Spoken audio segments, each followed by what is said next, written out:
Episode of The Tool Shed. The Tool Shed is a podcast for anybody and everybody in the building and construction industry, and it's part of our platform that we've built to help builders, trades-based businesses, and as I said, anyone else in the building industry. And you can come and join us in the Tool Shed, which is an app you can get on your phone. You can put it on your computer.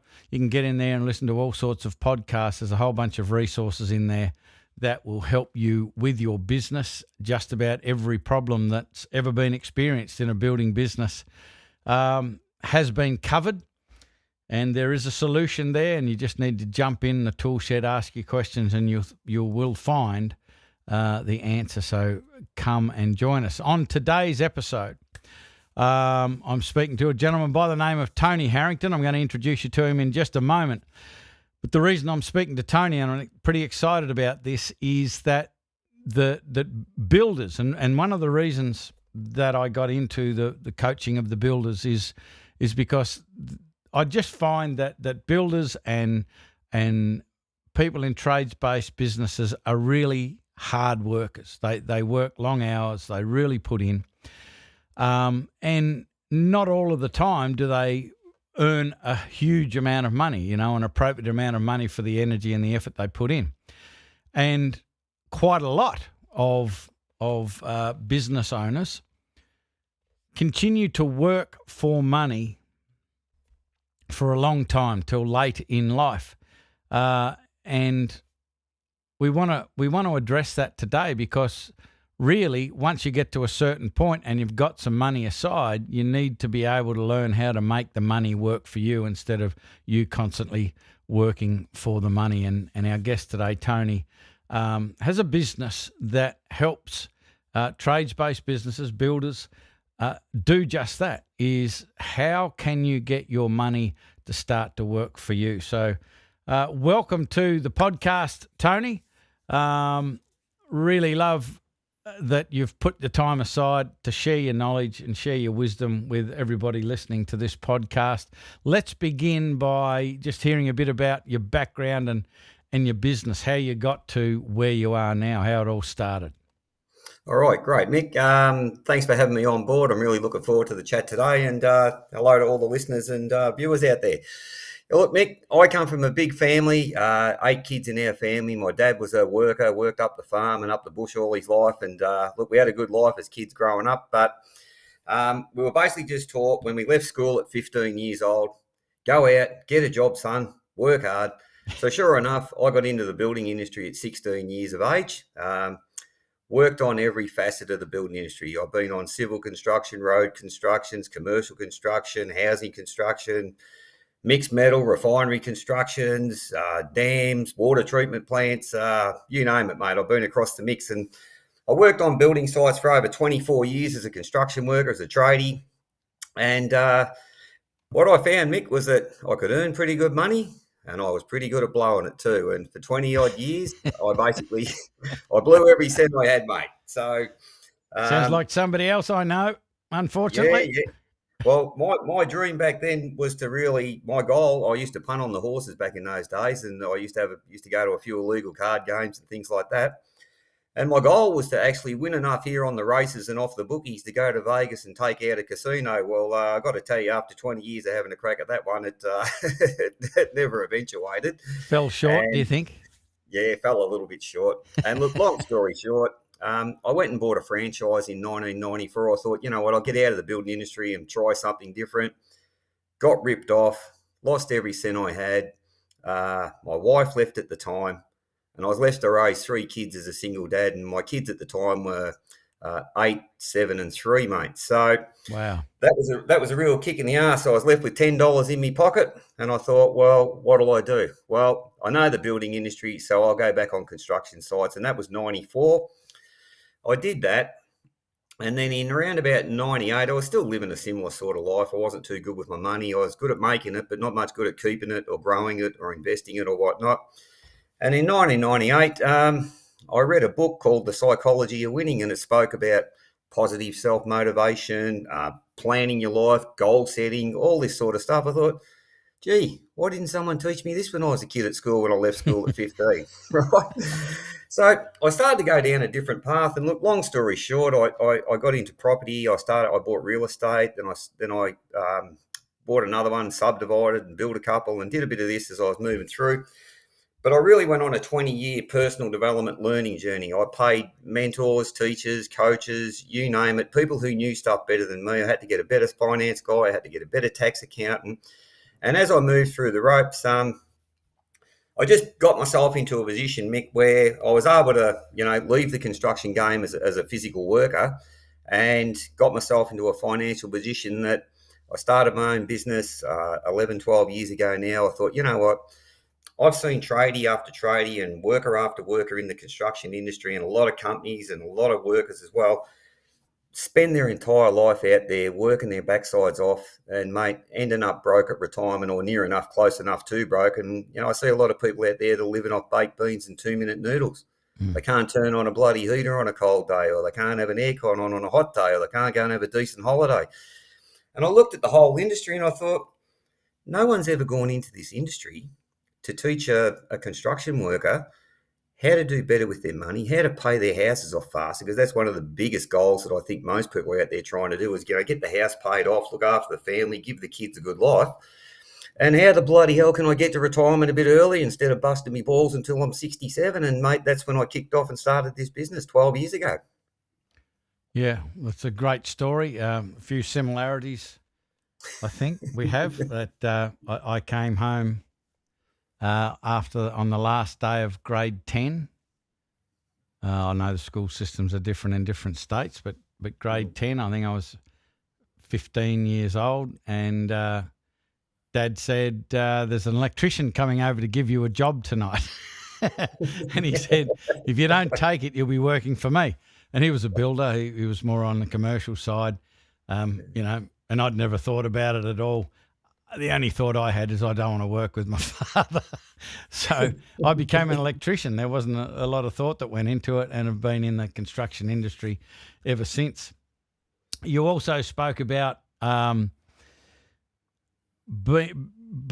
able to pay your home off faster. So let's start there, because it's all well and good to start to talk about investment properties and so on and so forth. And I know that in Black Belt, when somebody joins Black Belt, we actually we pay for it out of our own money to go to a profit first professional, and they do a full health check. And one of the things that we've found since we've been doing it for about 3 years now is that not one builder is making profit as per the profit first system. Like there's profit on the profit and loss sheet, but there's no profit in the hand, in the bank account, in the shoebox under the bed. Like, it just doesn't exist. It's fiction. And then the other thing is that many of them have properties that are bleeding them dry. And in their mind, they are an investment property, but they're not returning them any sort of return, which I thought was a prerequisite for an investment. It's costing them to have the investment. So we'll talk about that in a while, but I'm really fascinated, and I'm sure everybody else is, to learn what are the sorts of things that you talk about to be able to own your home sooner. Look, I think you've hit the nail on the head there in the sense that here's the first thing that I see with most Australian working families, whether they're running businesses, whether they're working for an employer or what, and this isn't just the building industry, this is just life in general. Most people are just winging it day to day, week to week. Yeah. They've got no long-term goal. They've got no long-term vision or strategy about what are you trying to do, where you're trying to get to, and how much money do you need when you get there, right? People start to think about this stuff when they get into their 50s and the body starts to break down. There's wear and tear on your back, your knees, your arms, your neck, your shoulders. And then people start to look at it and go, hang on a minute, shit, I haven't paid my house off. Geez, I'm not going to have much super. What the hell will I do? The other thing that you've got with people when you talk about even people going, you said there, some of the builders have got, they've got properties, they own properties and investments. Most people that I've seen in the building industry in my time, and I've been investing for over 22 years, most people have gone out, they've bought the wrong property, they've either paid too much for it, they bought it at the wrong time, they don't have a rental return, they don't have tax depreciation set up, they've got the wrong loan structures, They might have the property in husband and wife 50-50 when they should be 99-1. There's a whole range of stuff that I see with people that are just doing it all wrong. So if we just want to break it down, one of the first things that I learned, Mick, that changed my financial life 24 years ago, 1998, I was taught a concept of pay yourself first. Now, you look at people running businesses in the building industry, right? And I've dealt with thousands of employers in the building industry when I worked for a company called Co-Invest, looking after long service leave for 8 years. I dealt with about 3,000 companies over that period. Here's the thing that you'll find. They don't really understand the cash flow of the business, and you already hit on this, Mick. They don't understand what's really happening with the numbers inside of the business. They've got no specific goal, no specific plan, no specific strategy about what they're trying to do, what are they trying to build, what are they trying to create. Then it comes down to pricing jobs. It comes down if a builder doesn't pay, or if a subby doesn't pay, or if someone goes broke. I mean, there's a whole big cycle that goes on out here. And this is where you start to see personal stress, lifestyle stress, family stress, breakdowns, separations, divorces, and all this sort of stuff, right? So I feel that I'm just going to round this back around again. I think most people don't have a life plan. And I've got to be honest, I lived like that for over 20 odd years. That's why I was gambling. That's why I was punting my money away. And that's why I was living the way that I was living.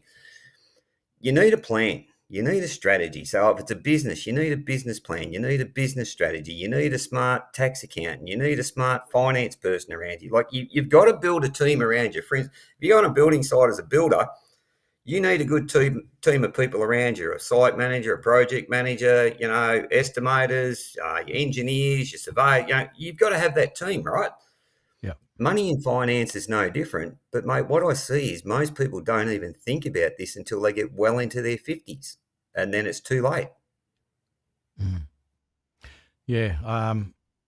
That whole thing of pay yourself first is absolutely critical. And there's a couple of resources out there that talk about that. The first one that I remember coming across, I don't know whether you've heard of it, just called The Richest Man in Babylon by George S. Clason. And the principle in that was 10% of every dollar you earn is yours to keep, and its only purpose is to have children. So that 10%, that's its only purpose. And then at some stage in the future, the interest that's coming from those investments gives you your lifestyle. And then there are other resources like, Robert Kiyosaki, Rich Dad, Poor Dad, understanding the difference between an asset and a liability. So most people think that their house that they live in is an asset, where in his version, it's a liability. Asset puts money into your pocket. Liability takes money out of your pocket. I don't know about you, but the house I live in doesn't put any money in my pocket, and it takes, and we own it. Like we don't even have a mortgage on it, and it's still bleeding you, So it's a liability.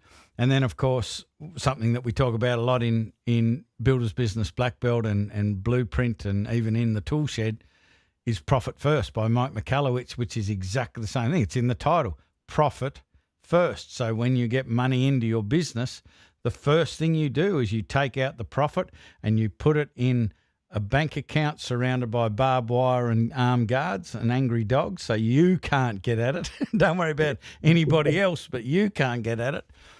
And it works. It changes lives. So let's start at the start with I think you have to be able to pay your house off first, I'm assuming.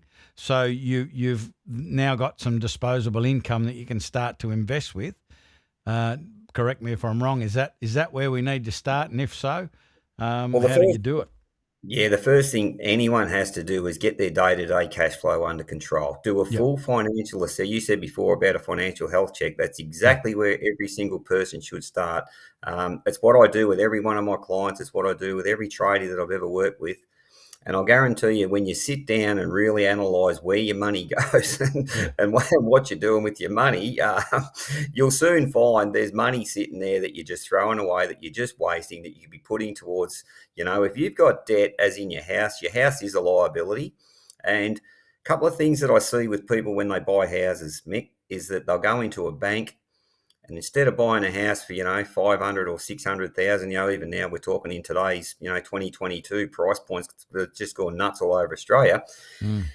Instead of buying something for 500 or 600 that's nice and cruisy, easy and affordable, you'll see your bank will offer you 800 or 900. People get all emotionally attached and go, oh, that's beautiful, let's go and buy this house. And I had a young couple, it was only 4 years ago, in this exact position, and I took them to one of the fastest growing corridors in Melbourne. I said, come out here, get yourself a nice 4-bed, 2 bars, 2 car. They're in their early 30s, these two. They hadn't saved any money at all in their entire working life. So I helped them save $110,000 in 13 months, right? Wow. Got them on track.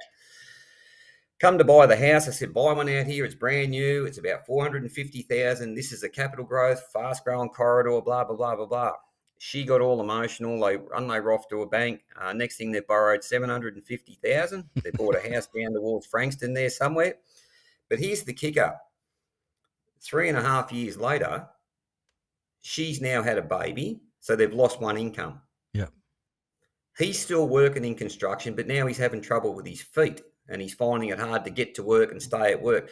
Plus, he's on, the worst cycle of all, working 10, 12, 13-hour days and all this sort of rubbish, which a lot of them. But so the problem is now they're caught up in that bloody high interest rate, high loan bracket. Now they're dictated to, shit, I've got to go to work. Geez, I've got to do overtime. Christ, I've got to work this weekend.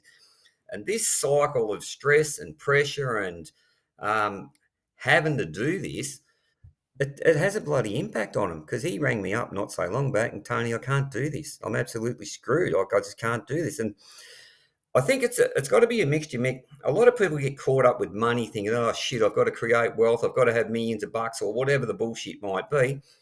I'm more along the lines of the amount of money is not the issue here. No.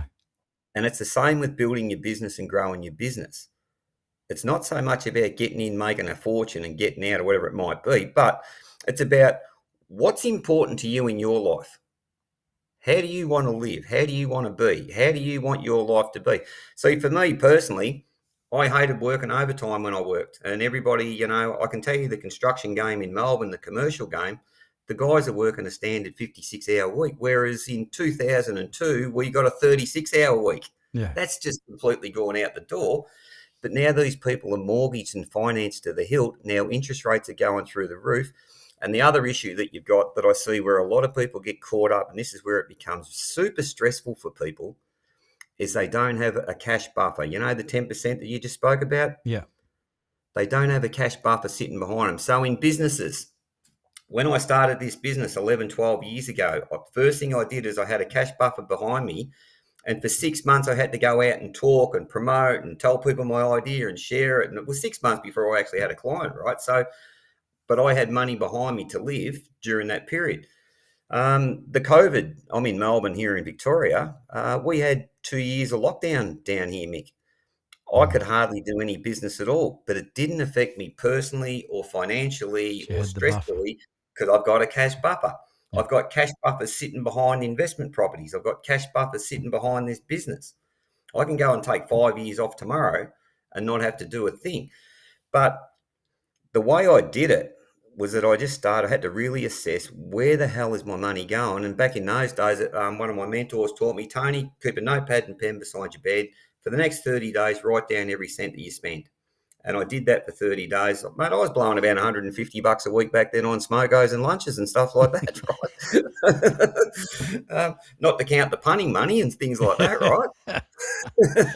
So what I'm hearing here is slow and steady wins the race, like with managing your money, rather than this, throwing all your money into a business to try and make that big gain quick. It's sort of like cramming versus studying every night, trying to cram all of the answers into your head the night before the exam versus, studying every night. And they're also reminded me, talking about Robert Kiyosaki, when you were talking about, living within your means. I remember years ago we bought this game and it was called Cash Flow.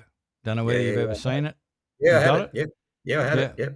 And we used to play it with the kids all of the time to teach them financial intelligence. And, we got 3 kids. The youngest is about to join the federal police.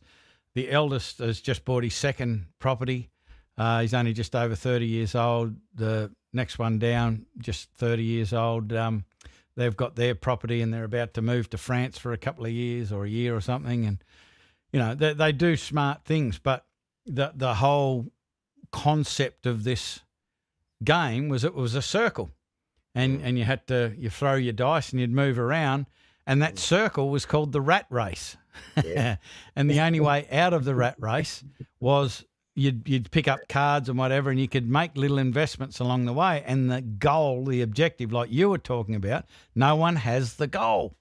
And because the goal to get out of the rat race was to have your investments be equal to or more than your cost of living, so it paid all your bills, your food, your clothes, your travel, your electric light bill, all that sort of stuff. It was all paid for by the income from your investments. Then you're allowed out of the rat race to the fast track, and it's Absolutely. a game, folk. It's like Monopoly, but man, oh man, it was a brilliant educational tool. Yeah, look, I mean, I couldn't agree more. Again, I'll just go back to the basics. I give the analogy that if you went out tomorrow to build a house or to build a building, what's the first thing that you need?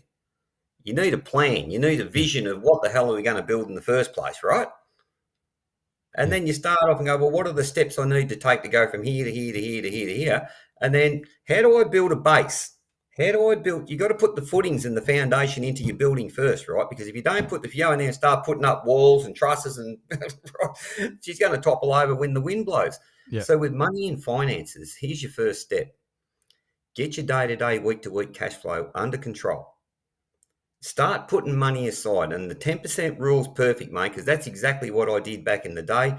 And if you want to really accelerate your wealth, up that 10% by 10% every 3 months. So for instance, if you started with $100 a week, you do that for 3 months, put that money aside, get it into a compounding account, somewhere safe, somewhere secure, as Mick said, where you can't touch it and blow it and go for a trip to Bali or something stupid like that. Then after 3 months, you up that amount by 10%. So your $100 a week now goes to 110. In another 3 months' time, up that by another 10%. So your 110 now becomes 121. You with me? And as you're doing that, I'm right across the maths there. Gotcha. Well, that was one thing I was good at school, Mick, was maths, because I run a book. I wasn't. I run a book with the teachers at school. I learned the nuns when I was in about grade 2 or grade 3. I figured it out with the nuns that the quicker you learnt the next times table, the 4 or the 5 or the 6 times table, she let you out of the class, and I could get out and kick a footy round. So I knew my 12 times table by about grade 3, mate. So. Spent a lot of time out in the schoolyard on my own kicking a footy round. So maths to me is pretty good. That's probably why I'm in property and real estate right now. Yeah. But I mean, that's the thing. Get your base, get your foundation done, and start a strategic savings plan that starts to build and starts to grow and starts to compound. Because the basic principle here is, Mick, you would have heard this: more money goes to where money is managed best. Yep. Right? So you get better at managing money, the more opportunities come your way, the more job offers come your way, maybe a pay rise comes your way, maybe a job contract comes your way. You'll find that there's a psychology behind money. I don't want to get into too much woofy stuff, right? But simple fact is that when you have discipline with money, when you learn how to operate money, how to manage money, you'll get more money to manage. Now, look about when I was broke, when I was punting, gambling, blowing all my money. Guess what? I'd have money coming in. Guess what? It's going out as quick as it was coming in, because my mindset around money was my discipline, and my mindset was, I'm here for a good time, not a long time, so who gives a shit, right? And that's where I ended up with absolutely nothing. Even when I bought that franchise and bought that business, I lost all that. I got complete, and that's purely because of the way I was doing it with money. So I think for the folks that are listening to this today, it's critical that you get a base and you build a base. Okay, so then you've got that little bit of financial security and comfort. So if you're working out there in business and maybe you don't get a contract, or maybe the building industry goes quiet for a while, or maybe there's layoffs that are happening in the industry, and I find that there's a lot of companies out there listening to this, and you've got employees and staff. their biggest fear out there is job insecurity in the building industry. Jeez, am I going to have a job next week? I'm going to have a job next week. Am I going to have a job next month? Shit, did we get the next contract? Oh, who's going to get the next job? Because they're constantly worried about that. And the reason why they're mainly worried about it is, and I can tell you now, Mick, in the commercial industry in Melbourne, where these guys make between $1,500 to $4,000 a week take home, 80% of them are living week to week, pay packet to pay packet. It's crazy. And that's why they stress out about money. Yeah. Going back to the whole money thing and getting started, like the first steps to have money start to work for you. What I'm picking up from what you're putting down is that maybe it's not a good idea if you're under financial distress to start to look for investments. Absolutely. You've got to get your act together first. Yep. I know that there's a statistic out there that, and it's a massive statistic, up in the low 90s of people that won a big chunk of money in lottery, any sort of lotto, anywhere around the world. Seems to be cross-cultural. Within 5 years, they are worse off financially after 5 years before they were, before they won the money, before they got given the money, because they haven't got the psychology to manage the money. So we've got to have a plan and a process and a discipline to start to manage our money better. So we've got that cash buffer behind us. Then what would we start to look for? I mean, obviously they need to start to look for your phone number and your website, but once they get a hold of you, what are we starting to talk about to start to get into investing? Sure. So let's just park cash flow for a moment, okay? Because cash flow is your day-to-day, week-to-week, month-to-month stuff. You need to get nailed. Everybody's pretty clear on that. All right, here's the second thing we'd look at. What are your current loans and debts and whatnot that you've got in play here? Do we need to restructure loans? Do we need to get better interest rates? Have you got personal debts or bad debts that we need to get rid of that are costing you a bomb? And how do you do that? I've got a debt reduction strategy. How do you get rid of those debts that are holding you back? So how do we clear the deck? Number one, you're managing your money better. Number two, you're starting a bit of a savings process. I don't care if it's $10 a week, $20 a week, or $100 a week. Just get started with the process. The 10% process works. Then how do we clear up what we've got? Sorting out loans, or what do we, how many people out there have got car debt? They're out there buying $60,000, $70,000, $80,000, $90,000 bloody, what are they, Ford Territory Rangers and all this sort of, I go pull into the car. Now they're the Dodge Rams and the Chevys and all the American crap. The big ones. Listen, mate, half of those things drive around town and they're not one tool in the back of them. Only one tool in the front. Or a Bricky's Oyster or something like that in there, mate. Seriously, I look at, I drive into a car park of a building site when I'm going out to do a talk. I just look at a lot of these cars have got P plates on them. Right. And this is how they're starting their working life. I used to go and talk in the TAFE colleges in Melbourne to some of the young apprentices, and my tax accountant said I should go buy an $80,000 ute because I can get a tax deduction. Like, it is just friggin' nuts. So how do we clear up the crap there, right? Yeah. How do we accelerate? How do we accelerate ways for you to get that house paid off? If you've got a house and you're paying off your home, and that is the biggest debt that you're probably going to have, how do we help you clear that up and knock that off as quick as you can? So we look at a debt reduction strategy for your home. So that's just sort of the basics, the first 3 or 4 little points. If someone's got good equity in their home, you don't have to wait until you've paid off a house. This is a mistake a lot of people make. They think they've got to wait until they've got their house paid off before they can look at investing in property. Just got to have some capital. Yeah. The minute you've got equity in that home and you've leveraged some money, or you might have some cash there or whatever it may be, and you're in a position to go and buy an investment, and again, depending on your structure, when I teach most of my tradies to invest, what we're doing is we're showing them how to invest, how to pay less tax, how to take a portion of that tax and bring it over here to your house loan, to your non-deductible debt, and start paying that off. Now, most tradies that I've put through this process, their tax returns increase by between $5,000 to $15,000 in the first year. So that means if you get a $15,000 or an $18,000 tax return, you've got your house going up in value. You've got your investment property going up in value. For those that have got super, they've got super in the middle, right? But if you're getting 10, 15,000 back in tax, you can take 5, 10, 12 of that thousand and bring it over here and pay that lump sum off your home. Now, if you do that over the next 10 years, so now we're into strategy, right? So what's your strategy? What's going to help you build wealth? What's going to help you get to the point of where you want to be at retirement, or can you get out of your job early, whatever?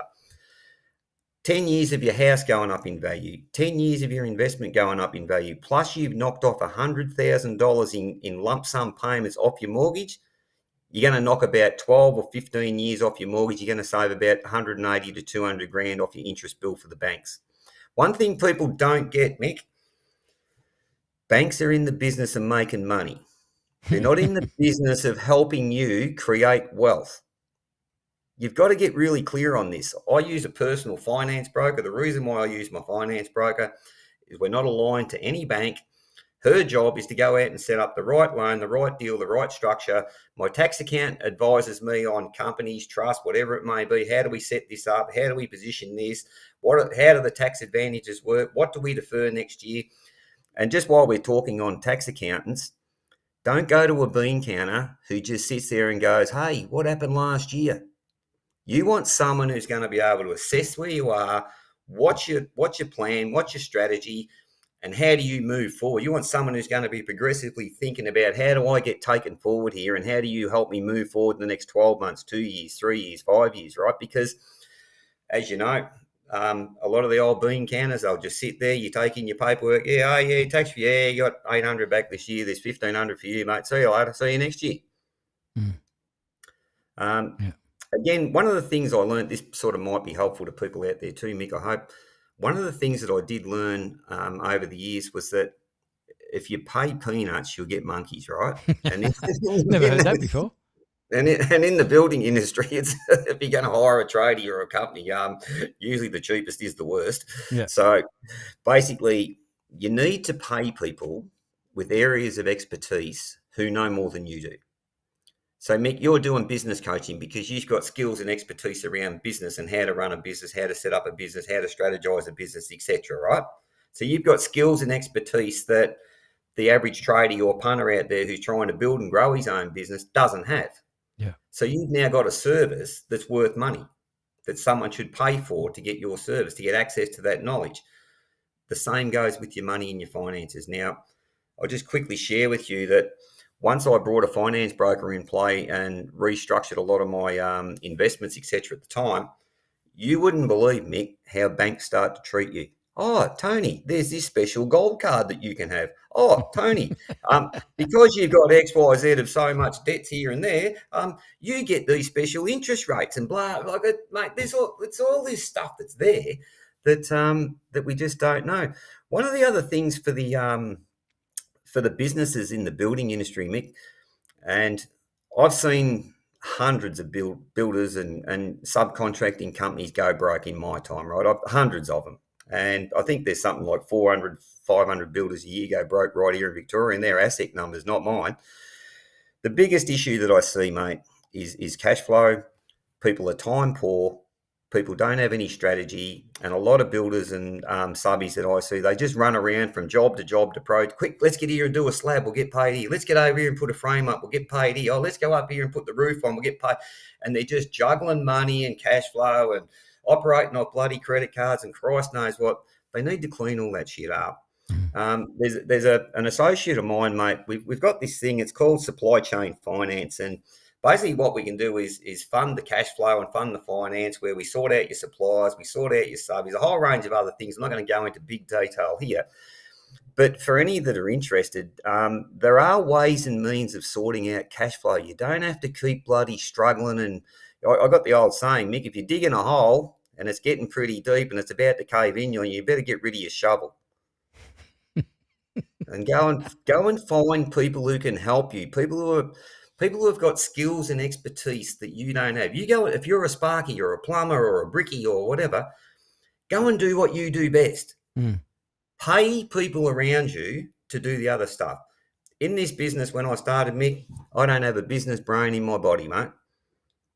I don't know how to market a business. I don't know how to scale a business. I don't know how to do the stuff, but I'm 12 years into it and I've got coaching programs and all these things that I've built and created. I pay people behind the scenes. I'm paying out 16 grand today to get landing pages built, traffic funnels built, I all thought this you were sort about of to stuff. say just to be on this podcast. Well, your fee wasn't quite that high, but Just to step back a little bit, because yeah. you gave some good mathematical advice or an example a little while ago, and you said, do this, and then after 10 years, so this is a bit that I want to get to, you said, and after 10 years, instead of being here, you'll be there.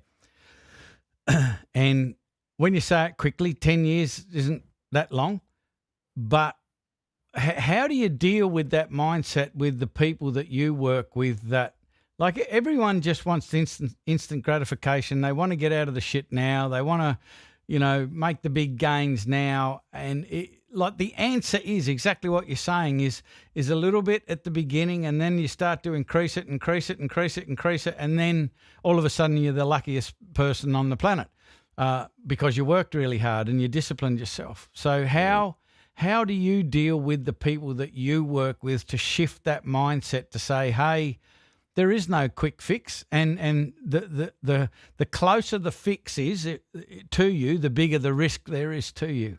How do you deal with that with your people?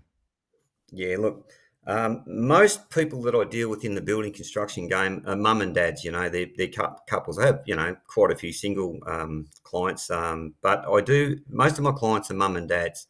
So here's what I do.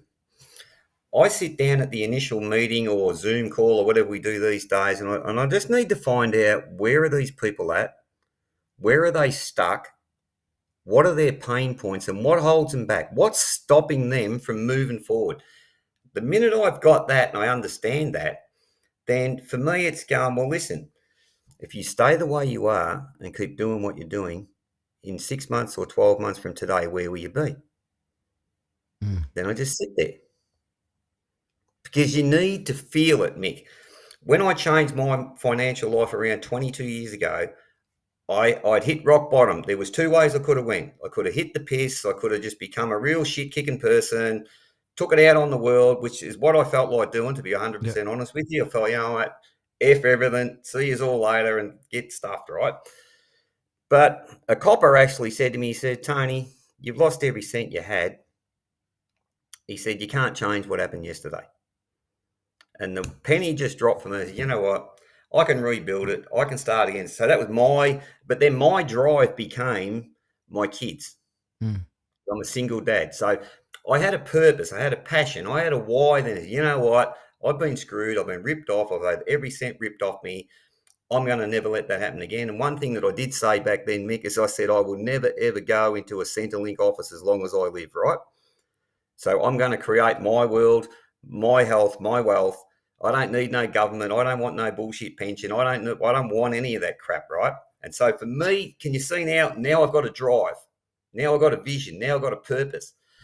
So I try to create with my clients what's important to you. And I'll tell you the things that generally come up. Oh, we just want to make sure that we're going to be comfortable and have enough money to live when we're retired. I don't want to be super duper multi-millionaires or any of that crap. How fast can I get my house paid off? I want to get the frig out of my job. I can't keep doing this. So I go, well, you feel it, right? And I want to give my kids a head start in life. So if I can attach that to the purpose of why you're doing what you're doing, it's like anyone that's running a business out there, Mick, the first thing they should say to themselves is this: why are you doing it? Why are you in this game? What's your purpose here?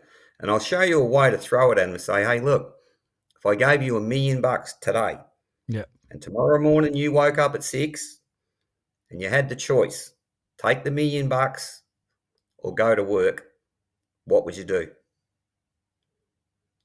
And I let them answer it. And so the way I deal with all that stuff, Mick, is to really feel the emotion of it with people, but get an understanding of where they're stuck, what's their pain point, how can I help them through those steps, and then help them attach it to the bigger vision. And whenever you're talking property and investing, There is no get rich stuff out there. I can tell you now. I've seen shitloads of people in my time, and I've had plenty of property marketing gurus out there. Oh, come and buy 10 properties in 10 years and all this bullshit. And I'm telling you Using straight none of out, your own money. it is just crap, right? Look, I've been to the idiot seminars, and I've even been to their stupid appointments and sat there and pretended I was going to buy some just to see the shit that they talk. Right? It was it just blew me away, right? So, in answer to you, I know I've gone around the bend a bit here, but mate, in answer to your question, you've got to attach whatever you're trying to do in life, whether it be a sporting achievement or whether it be a personal health goal, a financial goal, a business goal. You need to know, you need to start with the end in mind and go, where is it? Where do I want to be? What's the end result I want? And when do I want to be there? Because I can guarantee you this right now. We could get 1,000 people on this podcast, and I'll guarantee you if we said, hey, what age do you want to retire and how much money will you need to last you through retirement? I'll guarantee you 99 out of 100 couldn't tell us. Yeah, I agree. Yeah, you've got to have that vision. Yeah, and the thing that I've got with it is that I've been on both sides of the fence. I've been there making good money, blowing all my money, being an idiot with money. I've done all that. And I've come to the other side. I've learned, I've educated, I've got taught, I've got mentors, I've got coaches. And I can tell you it's more fun doing it this way than doing it the hard way. Yeah, I think that was a quote from Zig Ziglar. I don't know whether you've ever listened to Zig Ziglar. Oh, love Zig. He's dead now, and he said, I've been poor, I've been rich, and I've been poor. And I'm here to tell you, rich is better.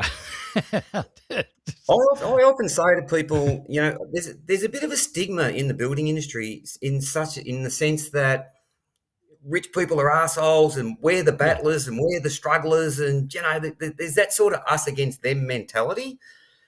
And I say to people, hey, look, you can do more good things and more good in life with money than you can without money. And the old 100%. Saying, I think it was George Bernard Shaw who said,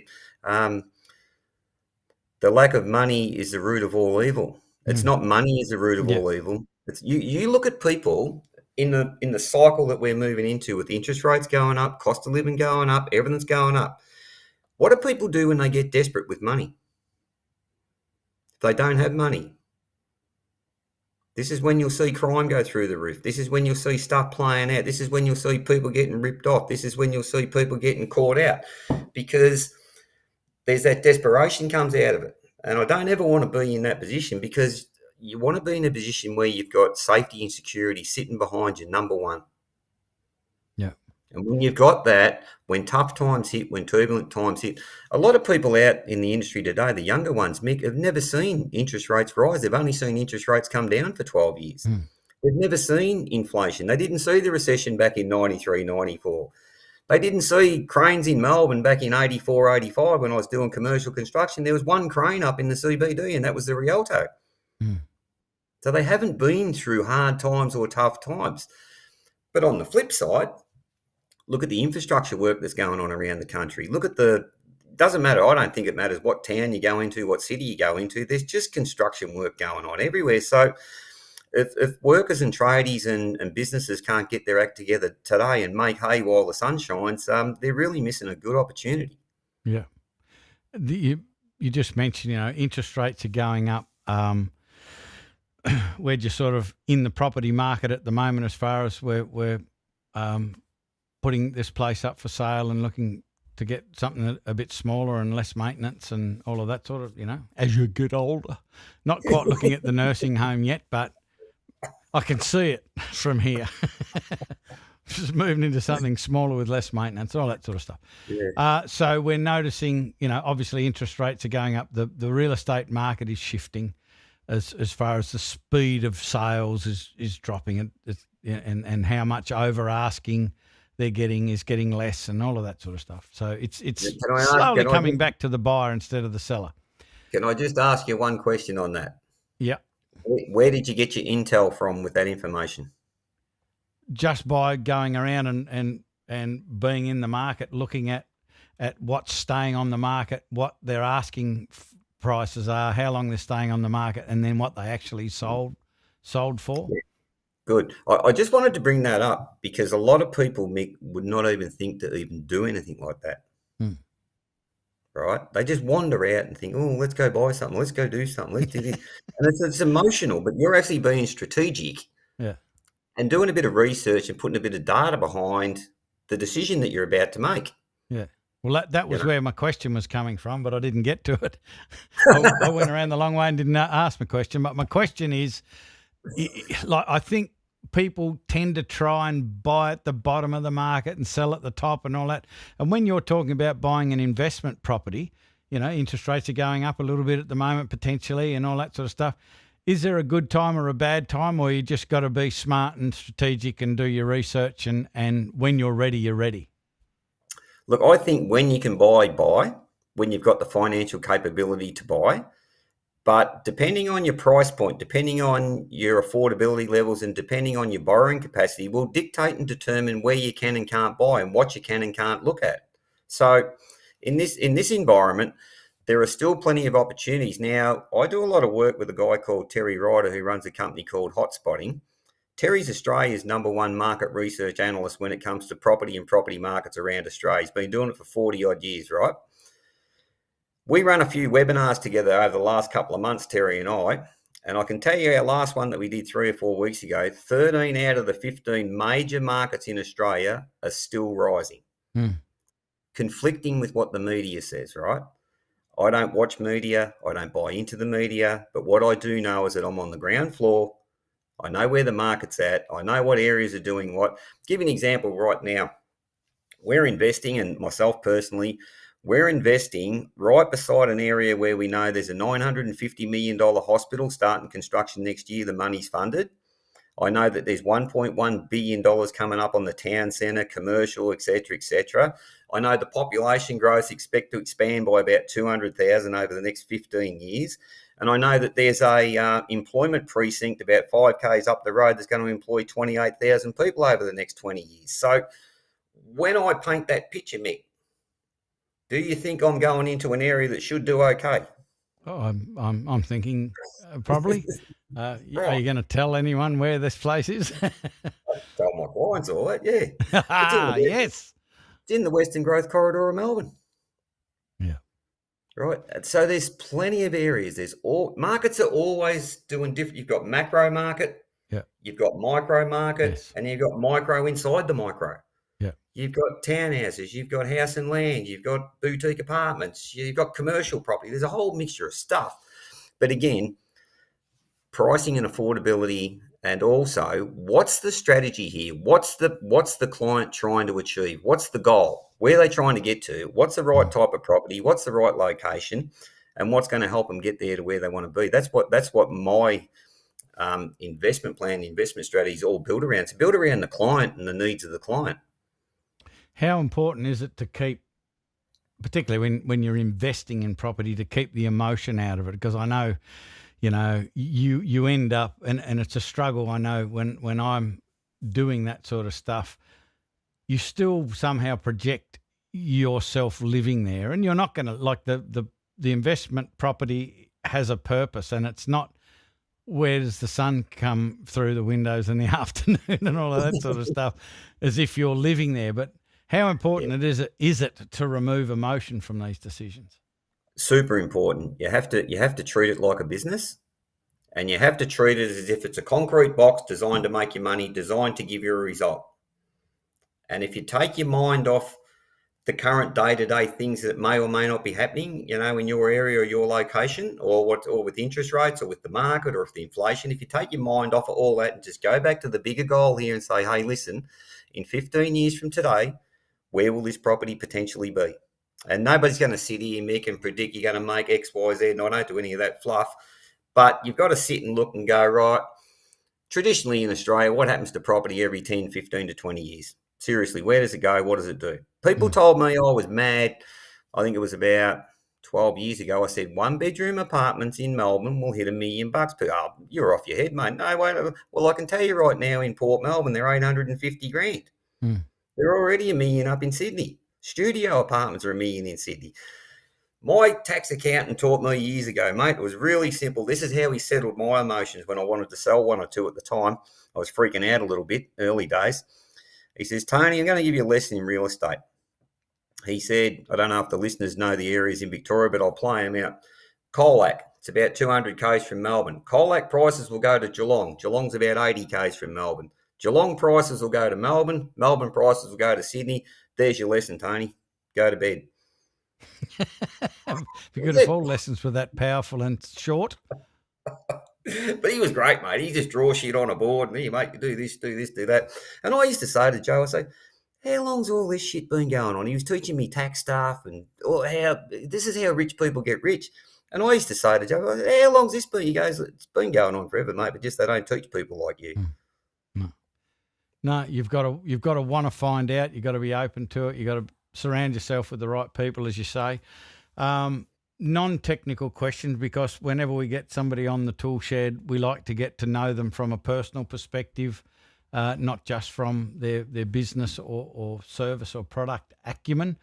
And so a couple of standard questions I like to ask. The first one is, question without notice is, if you weren't doing what you're doing now, what occupation would you like to have gotten into?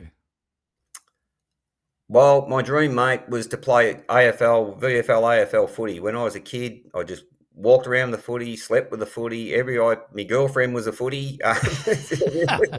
Did she appreciate that? Yeah, I slept with me footy, but mate, as a kid, it's all I wanted to do. So if I could turn back time and have another crack, mate, I trained with Footscray in the VFL when I was 16, but I never had the guidance or the direction. I was taught, you're going to go and play schoolboys footy, because from there it was Teal Cup, and then you went to VFL, whatever. And I had this perception about schoolboys footy because I went to a brother's school and they beat the shit out of me with a cane, and because I wouldn't play footy for them, I played for my hometown. And so I had all this stuff and I missed my opportunity, right? But having said that, I don't regret it. I was lucky enough to go and coach in the AFL in the TAC under 18, the TAC Cup and the under 18 competition for a couple of years. So I got to deal with a lot of kids who were 15, 16, 17, 18 years of age who had this dream of playing VFL, AFL footy. So my experiences back in the day when I was a kid, as opposed to helping those kids later on in life, was a real blessing to me. And I've coached a lot of junior footy, under 16, under 18 guys, and helped them build pretty good careers. And so I guess in answer to your question, Mick, look, I'd either be a professional golfer, mate, or a professional footballer. That'd be sports is the answer. So this might influence the answer to the next question. It's got two parts to it. Who would you like to? 3 people. Who would you invite to dinner? Who would be the most interesting people you would invite to dinner, living or dead? And why? Oh, Muhammad Ali, because of his charisma and, mate, the way that bloke just went through that period of life when they he threw his Olympic medal in the river. They took his titles off him. They stripped him. They tried to stop him from boxing, doing what he loved. They tried to force him to go to a war that he didn't want to be a part of. And I'm not being political here, but the strength and the courage and the willpower that bloke shown to stand up for his beliefs and what he really stood for in the face of all that adversity. I'd love to just shake hands with Muhammad. I shook hands with Mike Tyson one day and I nearly melted. So that'd be one, mate. A bloke I really admire was Greg Norman. Yeah. I'm probably going to go down the sporting path here. Like the Shark, Sounds when like he was at his best, the Shark was bloody number one brilliant in the world for 336 weeks of the year, and he was stiff that he never won more majors. But now he's shaking the shit out of the PGA with his live golf and all that. So good luck to him. I love his tenacity. And mate, wouldn't mind sitting down having a beer with old mate Donald Trump. Really? Tell me more about that. Well, you look at his story in real estate with his old man and stuff like that over in New York and Manhattan and the Bronx, and they were pretty wild gangster days back over there. And from where he is to where he's got through, the life that he's led, the things that he's done, where he's been through, you look at that bloke, and again, I'm not political either way, right? I'm just telling you to see this guy as what I see. He pulled 65 to 70% of that nation behind him in that previous election, not the one that he just lost, the one before it. And all he did is he just went to the hearts of the working class people. Mm. And it was very simple how he did it. And he got them emotionally engaged and emotionally type. He goes, I'm going to pull you out of the shit. I'm the one who's going to save this country and you're going to come with me. And just incredible, I think, the way that he did it. Well, it was a pretty good lesson in marketing, if nothing else. You know, it doesn't matter what your political persuasions are, whether you like them or whether you don't. The results are the results, you know, and he could get away with talking all sorts of weird shit, and somehow he got away with it. So there are certain things that we can learn from that. It's a weird country, America, mate. Oh, yeah. I don't think we're going to America, but if it does, bad luck.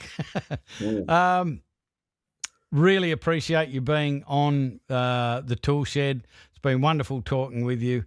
We're constantly talking about the problems in a building business and how to solve them. It's refreshing to be able to talk about something more optimistic and something you can do when your business is being successful. Get your business successful and then start to have your money working for you instead of you working for money for the rest of your life. So really appreciate you being on the show. All right, Mick, I really thank you for having me on board as a guest. I've had a great time. It's been a great chat. Hopefully we've enlightened people. And, you know, one thing I just want to do is if it just creates a spark or a light bulb or makes somebody think a little bit differently or, gee, what am I doing or how can I do it better? We're all the better for it. And people like yourself, Mick, who are out there helping people in this building industry, I think it's a great thing because the industry, I've called it a jungle for years. And I've seen 13 people suicide in my time on building sites. It's bloody sad. It's tragic. And if we can help people get their lives together, get their businesses together and live a better life and enjoy life more instead of the bloody jungle and mess that's out there, let's just kick ass and go out and keep on doing it, Mick. So I appreciate it today and thanks so much. Appreciate it. That's Scott Carson is part of our team now for that very reason, to help people with that side of things, you know, the mental health side of things and trying to prevent those incredibly sad outcomes that you were just speaking about, unnecessary. And so we're doing whatever we can to create spaces and resources to address that. Where do people find you? I'm sure there's a bunch of people watching us live right now. Where do they find you? What's the website? How do we get in touch with you? What are the steps? Look, it's pretty simple for people. Just go to yourpropertyinvesting.com.au. There'll be a couple of links on there. You can hit me up. You can book a phone appointment or a strategy call or whatever you want with me. And we'll just have a chat over the phone, talk about your situation. I don't do a hard sell on anybody. I'm pretty easy going. If we can help you out and move you in the right direction, happy to. If not, we just have a good chat and give you a few pointers. And mate, I've got my Tradies Financial Freedom Blueprint. This is the latest book that I've just written. I've got a coaching program that I've hooked up with that, and I'm promoting that now through the building industry. I'm getting in touch with HIA and a few of these other associations out there. So if anybody's got any connections or wants me to get out and have a chat to any organisation or any companies that maybe want me to go out onto your workplace and have a chat to yourself or your staff, mate, that's what I do. I love getting out in front of people. That's my best form of communication. Thank you very much, Tony. All right, Mick. So that's it for this episode of The Tool Shed with Tony Harrington. And obviously we covered the topic of you don't need to work for money for the rest of your life. There are ways that you can do things to get your money to work for yourself. So in the description of this replay, there will be links to Tony's website to be able to go and get in contact with him and have a conversation and just take it from there. And I recommend you do. Like there's no harm, no foul, no trouble in having a conversation with somebody to see whether it's right for you, whether it's a right fit for you. You'll never know unless you have the conversation. So jump on the link, jump on Tony's website and take it from there. We also want to make sure that you come and join us in the tool shed. So this is the podcast, but there is an environment called the tool shed. It's for anybody and everybody who is involved in the building and construction industry. We need to get more people in there from all walks of the construction industry to start to have conversations, to understand how we run our business is affecting how others are experiencing our business. And if we start to get into some conversations, start to work together, start to help each other, the whole industry will shift, the whole industry will change, and maybe we can start to stem this outcome that Tony mentioned, that just in Victoria, 400 to 500 builders or businesses going under in 1 year. That's in one state. None of that stuff is necessary. There's always going to be some people who just, won't get out of their own road, but we are trying to create resources and ways to stem that tide and make the whole building industry far more enjoyable and effective. So jump into the tool shed. You can find it on the App Store, the Apple App Store, or you can go into Google Play and just search for the tool shed. You'll find it there. Download it on your phone or your device and jump in, apply to jump in, and we'll just approve you, and you'll jump in and be able to access all of these resources and hang out with some really cool, success-minded people in the tool shed. So keep your eyes out for another episode of the tool shed. It'll be coming your way very, very soon. That is all from us. Bye for now.